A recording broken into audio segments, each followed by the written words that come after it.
Zion National Park's Watchman Trail is a nice 3.3 mile long hike that is rated somewhere between easy and moderate. As you can tell by the video, we started off our day with some fairly interesting weather conditions. So with that in mind, we decided that we would hike the Watchman Trail just in case the bad weather conditions kept up. The trailhead for this hike can be found almost directly across the street from the visitor center when you enter the park.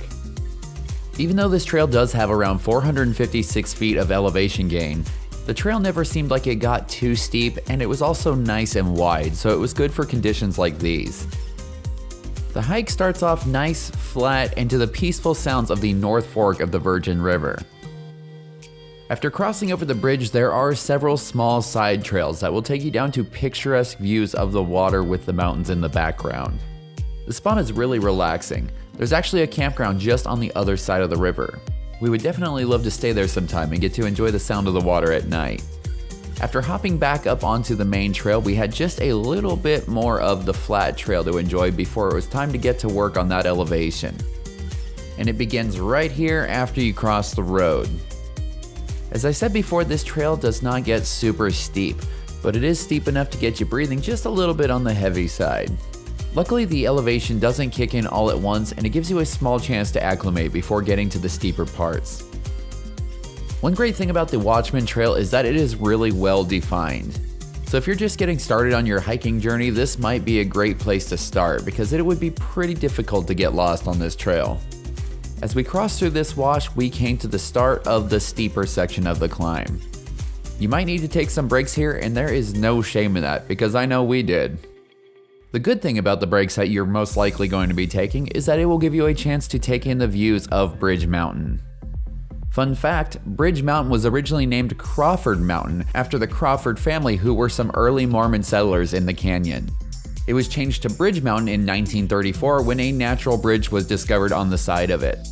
Once you reach the switchbacks, the climb will be in full gear, and as I always say, good shoes will make your life a lot easier here. As you climb, be sure to take the time to enjoy your surroundings.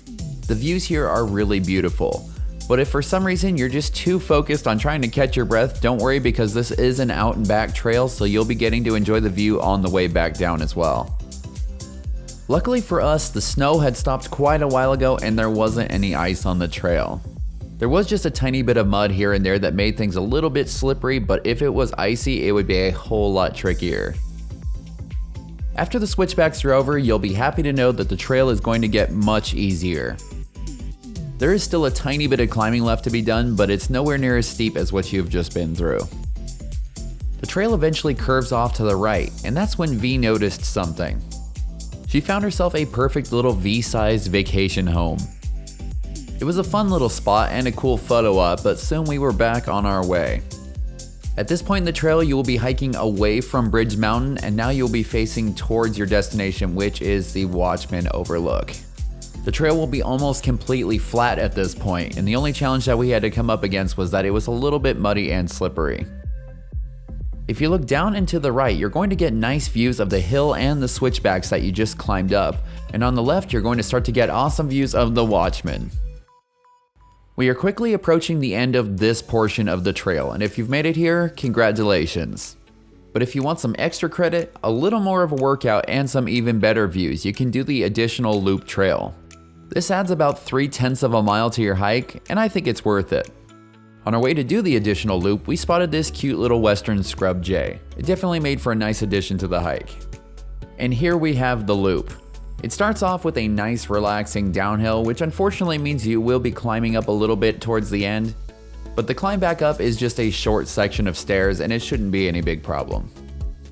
One of the benefits of doing the additional loop is that it will unlock a lot of different types of views for you. Being there on an overcast day gave us the opportunity to enjoy all of these views while they were bathed in a nice soft light. Not only did we get to enjoy what in our opinion was the best view of the Watchman, but you can also see the visitor center from here as well.